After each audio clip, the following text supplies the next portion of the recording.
Et si je vous disais que la plus grande aventure de votre vie, elle pourrait commencer juste là, au bout de votre rue? Non, non, pas sur un écran, mais pour de vrai. Imaginez un peu, votre quartier, le parc où vous passez tous les jours, qui devient un royaume fantastique le temps d'un après-midi. C'est fou, non? Eh bien, c'est exactement de ça qu'on va parler aujourd'hui. L'idée de base, en fait, elle est toute simple. On prend les endroits qu'on connaît par cœur et on les transforme en décor. Le décor d'une histoire qu'on va vivre, pour de vrai, avec des amis. Et franchement, c'est beaucoup plus simple à mettre en place qu'on l'imagine. Alors, c'est quoi ce fameux GN? GN, ça veut dire grandeur nature. Oubliez le jeu de rôle assis autour d'une table avec des dés. Là, on se lève, on est le personnage, on court, on négocie, on explore. Pour de vrai.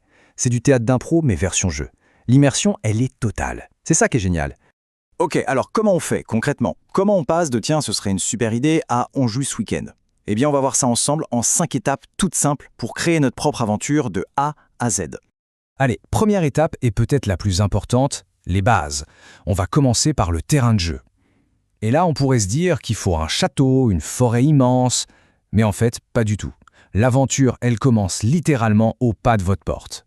Et c'est là que toute la magie commence.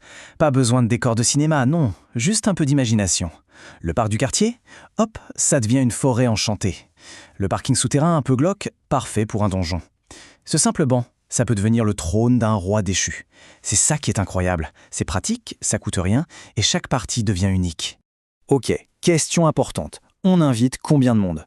Pour une première fois, l'idéal, c'est entre 6 et 15 personnes. Pourquoi? En dessous de 6, ça peut être un peu mou, manquer de dynamisme. Et au-dessus de 15, oula, ça devient vite le bazar à gérer.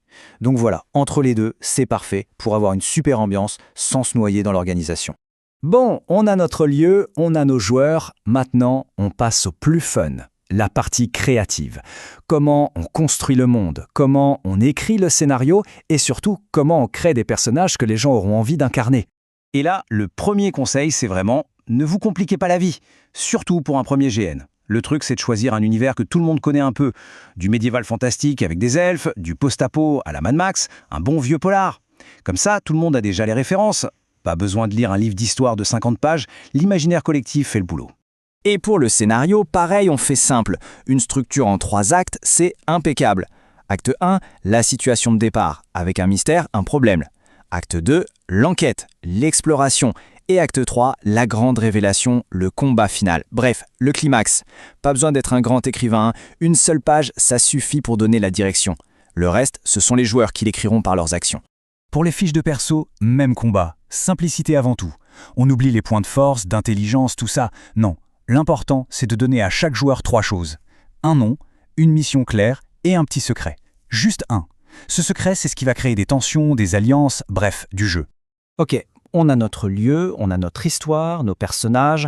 Maintenant, la question, c'est comment on fait pour que ça ait l'air vrai? Comment on transforme le quotidien pour créer une vraie ambiance?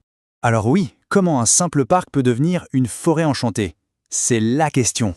Et la réponse, vous allez voir, elle est beaucoup plus simple et moins chère qu'un ticket de cinéma. Regardez, c'est que des petites astuces, mais ça change tout. Des bouts de tissu colorés qui pendent des arbres, quelques bougies LED pour faire une ambiance un peu mystérieuse sans risquer de tout cramer, des parchemins faits avec du papier craft et un peu de café. C'est 3 fois rien, mais mis ensemble, ça crée une atmosphère de dingue. Le cerveau complète le reste, c'est magique. Et surtout, il faut utiliser l'espace. Le GN, c'est un jeu d'exploration. Cacher des indices sous une pierre, derrière un banc. Pourquoi pas même un QR code collé sur un lampadaire qui renvoie vers une énigme. Le fait de devoir vraiment chercher, ça change tout. On n'est plus un joueur, on devient un aventurier. Bon, maintenant, parlons d'un truc un peu moins glamour, mais absolument essentiel pour que tout se passe bien. Les règles du jeu. L'objectif, c'est pas de pondre un manuel de 200 pages, c'est juste d'avoir un cadre clair pour que tout le monde s'amuse en toute sécurité. Et là encore, le mot d'ordre, c'est simple. On oublie les systèmes de combat compliqués, 2 personnages veulent se battre, un duel de pierre-feuille-ciseaux, et c'est réglé. C'est rapide, tout le monde connaît et ça évite de passer 10 minutes à débattre. Le plus important, c'est que le jeu avance, que ça reste fluide. En fait, ce petit tableau, c'est un peu le kit de survie de l'organisateur. Qu'est-ce qu'on fait si 2 joueurs ne sont pas d'accord? Qu'est-ce qu'on fait si quelqu'un est bloqué? En ayant déjà une solution simple pour ces petits soucis, on s'assure que le jeu ne s'arrête jamais pour une broutille. C'est hyper pratique. Et ça, c'est la règle d'or. La plus importante de toutes, la sécurité. Il faut un mot ou un geste simple, connu de tous, pour dire « stop, je sors du jeu ». Par exemple, croiser les bras en X. Ça permet à tout le monde de se sentir en sécurité et, bizarrement, de se lâcher encore plus dans le jeu parce qu'on sait qu'on peut s'arrêter à tout moment. Allez, on arrive à la dernière partie, la cerise sur le gâteau. Ce qui va vraiment faire décoller l'expérience, les costumes et le rôle de celui ou celle qui anime tout ça. Alors, pour les costumes, on se détend tout de suite. Pas la peine de dépenser des fortunes. On fait les friperies, les vides-greniers. Un vieux manteau noir, une grosse ceinture et hop, on a un garde du corps. L'idée, c'est de suggérer. Un simple accessoire suffit parfois. Souvenez-vous, c'est l'intention qui compte, pas la perfection. C'est votre attitude qui fera 90% du costume. Le rôle de l'organisateur, le maître du jeu, c'est crucial. Il n'est pas juste là pour regarder. C'est un peu le réalisateur du film. Il doit observer, sentir le rythme.